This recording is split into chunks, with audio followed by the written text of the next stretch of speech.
నమస్తే, నేను మీ వాసా లక్ష్మణ. సిరిసిల్ల అంటేనే నేత కార్మికుల క్షేత్రం. మరి ఆ సిరిసిల్ల నేత కార్మికుల పరిస్థితి ఏంటిది? వారు బ్రతికేందుకు భరోసా ఏంటిది? సిరిసిల్ల నేత కార్మికుల సమస్యల్ని, వారి కన్నీళ్లను, అక్కడి ఆత్మహత్యల్ని అన్ని రాజకీయ పార్టీలు, అన్ని రంగుల జెండాలు వారి సమస్యల్ని, వారి కన్నీళ్లను, అక్కడి ఆత్మహత్యలు ఎంత వాడుకోవాలంత వాడుకున్నాయి, రాజకీయం చేసినాయి. ఆ సమస్యలు తీరకుండానే నేత కార్మికులు బజార్లో పెట్టేసినాయి. ఏంటిది వారి భవిష్యత్తు? గెలిపించిన కేటీఆర్ పట్టించుకుంటలేదు, రాష్ట్రంలో కాంగ్రెస్ పార్టీ పట్టించుకుంటలేదు. మిట్లారా ఈరోజు కూడా ఈరోజు కూడా అక్కడ సిరిసిల్ల నేతన్నలు ఆ కరెంటు సమస్య గురించి ఏదో వారు నేను ఇలా కూడా ఇక్కడ మీటింగ్ పెడుతున్నారు అనుకుంటా. అంటే ఏమైందంటే అక్కడ పరిస్థితి, ఇప్పుడు మేము కూడా ఎటువైపు మాట్లాడే స్థితిలో ఉన్నాం.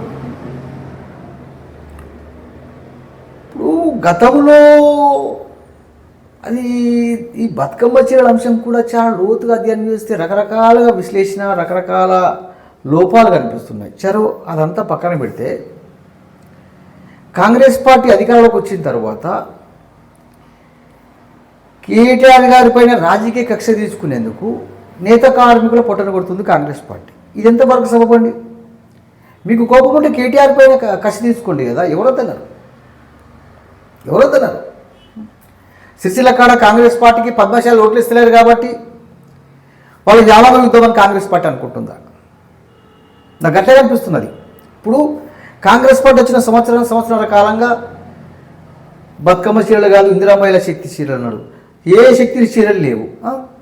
అది యాలం డిపో కావాలంటే యాలం డిపో తీసుకుపోయి విమలాలుగా పెట్టిండ్రు. సిరిసిల్లలో నేత పరిశ్రమ ఉంటుంది, విమలాలుగా పెట్టిండ్రు.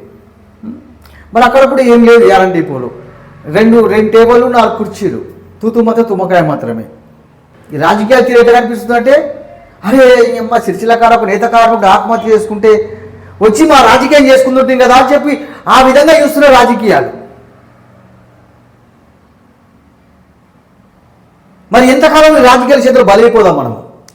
హరిరామ కోసం వచ్చింది అబ్బా సిరిసిల్ల నేతల పరిస్థితి. హరిరామ కోసం వచ్చింది. ఆ 20 మంది నేత కార్మికులు ఆత్మహత్య చేసుకున్నారు. కాంగ్రెస్ పార్టీ ఆ చనిపోయిన నేత కార్మికులకు నష్టపరిహారం ఇవ్వలేదు, మరో నేత కార్మికులు వెళ్ళిపోకుండా ఆ నేత పరిస్థితిలో దృష్టి పెట్టలేదు. మరి కేటీఆర్ ఆలోచన ఏంటిది?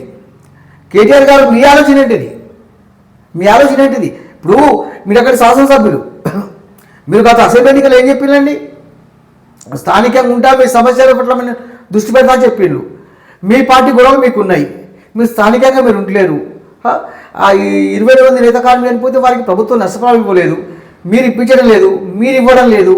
ఇప్పుడు కేటీఆర్ గారు అక్కడ ఎమ్మెల్యే మీరు కాబట్టి, మిమ్మల్ని నమ్మకాన్ని గెలిపించుకున్నారు కాబట్టి ప్రభుత్వం పట్టించుకోకుండా మీరైనా పట్టించుకోవాలి కదా. దీని విషయంలో మున్ముందు మాట్లాడుకుందాం. మున్ముందు ఖచ్చితంగా ఈ సమస్య పరిష్కారం దిశగా మనవంతు ప్రయత్నం మనం చేద్దాం.